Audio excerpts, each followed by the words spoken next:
Kepedulian terhadap masyarakat kembali ditunjukkan oleh Satuan Brimob Polda Aceh melalui aksi kemanusiaan di Desa Reje Payung, Kecamatan Linge, Kabupaten Aceh Tengah.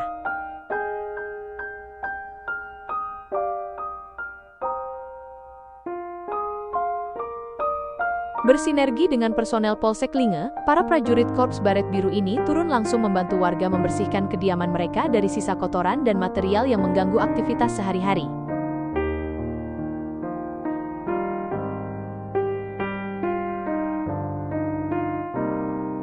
Semangat gotong royong ini adalah bukti nyata kehadiran Polri di tengah masyarakat. Bukan sekadar bantuan fisik, namun juga bentuk dukungan moral demi menghadirkan rasa aman dan nyaman bagi seluruh warga.